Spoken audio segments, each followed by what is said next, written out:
یہ انقلاب جو قرآن نے اس آیت میں کہا ہے عجیب اعجاز ہمارے سامنے پیش کرتا ہے۔ عام طور پر مقدموں میں عدالت میں ہوتا یہ ہے کہ مجرم سے پوچھا جاتا ہے کہ تم نے یہ جرم کیوں کیا تھا، انداز یہی ہے۔ یہاں کہا یہ ہے کہ وہ دور آئے گا جس میں مظلوم عورت سے پوچھا جائے گا کہ تم پہ یہ ظلم کیوں ہوئے ہیں۔ کیا انداز ہے اس چیز، مظلوم سے پوچھا جائے گا ظالم نے وہ ظلم کیوں کیے ہیں، یہ تو اتنے مبرم ہیں، واضح ہیں، بین ہیں، ضرورت ہی نہیں پوچھنے کی کیوں، اس سے پوچھا جائے گا، مظلوم سے۔ انداز ہے یہ وَإِذَا الْمَوْءُودَةُ سُئِلَتْ،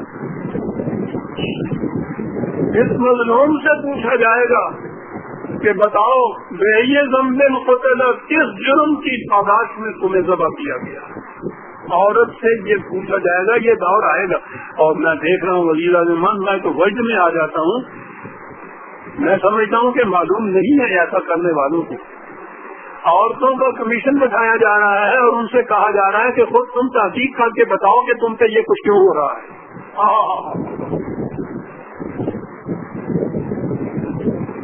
معاہدہ تو سوئے نا، ہمارے ہاں بھی یہ ہمارے ہاں کمیشن کے بیٹھے ہوئے ہیں، عورتوں کے کمیشن بیٹھے ہوئے ہیں، ان سے کہا ہوا ہے کہ تم تحقیق کرو خود کہ عورتوں کے حقوق کی غلطی کیوں کی گئی ہے، کیوں ہوا ہے ایسا، عورت کا یہ مقام کیوں ہوا ہے۔ کمیشن مقرر ہو رہے ہیں یہاں حکومتوں کی طرف سے، وہ باقی جو حکومتیں پہلے دوسری ہیں وہ کفار کی حکومتیں، انہوں نے تو اپنے یہاں یہ مسائل بہت پہلے طے کر دیے تھے، وہاں بھی یہی ہوا تھا، ایسے ہی نہیں دے دیے تھے انہوں نے بھی یہ حقوق، عورتوں نے اس کے خلاف اٹھ کے تجدید کی، بغاوتیں دی تھی انہوں نے، اس کے بعد یہ کچھ ہوا تھا۔ لیکن یہ جو چیز ہے خود ہمارے ہاں جس کو کہتے ہیں کہ اب دیکھا جائے گا اسلام کی روح سے کیا بنتا ہے، عورتوں کا کمیشن ہے، ان سے کہا جاتا ہے کہ تم خود تحقیق کرو کہ تمہارے ساتھ یہ کچھ کیوں ہوا، کیا ہوا، کیا کس انداز سے تمہارے حق تلفی کی گئی۔ وَإِذَا الْمَوْءُودَةُ سُئِلَتْ بِأَيِّ ذَنبٍ قُتِلَتْ، قرآن ہے عزیزان من، اس کا انداز ہی اپنا ہے۔ تو اس سے یہ نظر آتا ہے، یعنی ایک طرف یہ کچھ بھی ہے، یہ نہیں ہے کہ انہوں نے واقعی یہ قرآن کی روح سے یہ سمجھ لیا ہے کہ عورت اور مرد کا ایک مقام ہے، عورت کو پس نہیں رکھنا چاہیے، اس لیے کہ ساتھ ہی جو قوانین دوسرے بن رہے ہیں، سیاست کے، معیشت کے، آئین کے، انتخابات کے، اس میں ہر کوشش یہی کی جا رہی ہے کہ عورت مرد کے مقابلے میں نہ آ سکے، ایسی شرائط اس میں رکھی جا رہی ہے۔ ادھر یہ بھی ہے، لیکن ادھر زمانے کے تقاضے جسے میں کہا کرتا ہوں، قرآن کریم نے جسے فطرت کے قوانین کے تقاضے، تاریخ کے تقاضے، ملائکہ کے تقاضے کہہ کے پکارا ہے، وہ زمانے کے تقاضے ہیں، زمانے کے تقاضوں کی روح سے، یعنی اسلام کی روح سے وہ ایسا کرنے کے لیے مجبور نہیں اپنے آپ کو پا رہے، اسلام کی روح سے تو اب بھی وہ عورت کے متعلق اس کو ووٹ بھی دینا چاہتے ہیں، دیتے۔ یہ کیا چیز ہے جس کی بنا پہ ایسا ہے؟ یو این او کے چارٹر کے اندر یہ چیز موجود ہے، انہوں نے جو حقوق دیے ہیں، بنیادی حقوق انسانیت، فنڈامنٹل ہیومن رائٹس، تو ہیومن میں انہوں نے عورت مرد دونوں کو شمار کر دیا، اس چارٹر پہ دستخط کیے ہوئے ہیں مسلمانوں کے مملکتوں نے بھی، ان کی وجہ سے اپنے آپ کو مجبور پا رہے ہیں کہ وہاں اگر سوال اٹھایا گیا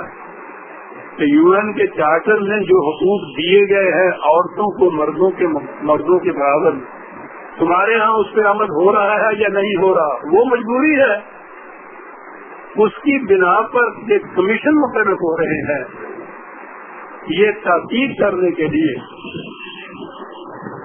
کہ کون کون سے حقوق ہیں عورتوں کے جو تلف کیے گئے ہیں اور کس طرح سے کیا کیا حقوق ان کو دیے جا سکتے ہیں بہائیے ذنب قتل۔ اور پھر یہ چیز اس دور کی ہے کہ جب یہ بات یوں ہی نہیں کہ کسی گاؤں میں بات ہوئی گاؤں تک رہ گئی، شہر کے کسی محلے میں کوئی واقعہ ہوا تو محلے تک رہ گیا، دور وہ ہوگا وہ نوشرہ ذرائع ابلاغ جو ہے صحف لکھی ہوئی چیزیں، اخباریں، رسائل، مجلات، کتابیں، نوشرہ۔ اس زمانے میں اگر کہیں کوئی کتاب لکھی بھی جاتی تھی تو کاغذ ہی نہیں ہوتا تھا، ہرن کی کھالوں پہ، پتوں پہ، ہڈیوں پہ، اور ایک خاص قسم کا کرتاس ہوتا تھا، اس پہ بڑی محدود تعداد کے اندر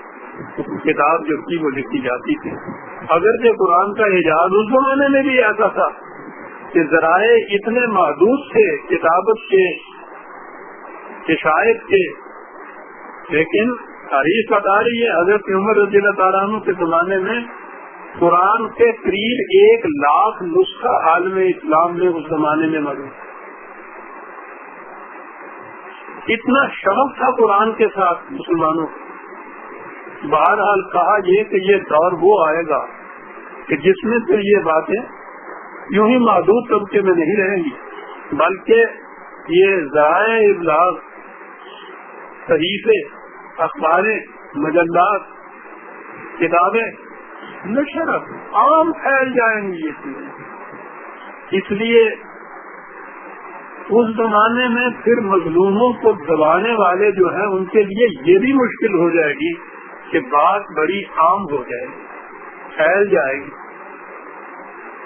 یورپ میں کتابیں لکھی جا رہی ہیں کہ مسلمانوں کے ممالک میں عورتوں کی کیا تکلیف، اور کچھ نہیں تو بہرحال ان ممالک کو اس کی ہی تو کچھ شرم آئے گی نا۔ وہ تو شرم کے مارے کہتا تھا کہ زندہ رکھوں یا ماروں، یہ تو یہ ہے نا کہ یہ ممالک لکھ رہے ہیں کہ تمہارے یہاں عورتوں کا کیا حال ہے۔ عزت صحف نشرت، اور زمین ہی کی بات نہیں،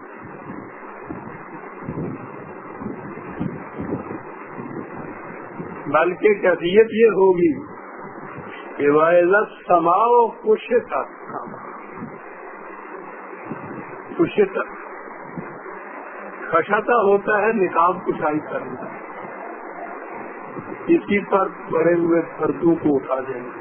آسمانی کرنوں پر پڑے ہوئے پردوں کو بھی اٹھایا جائے گا۔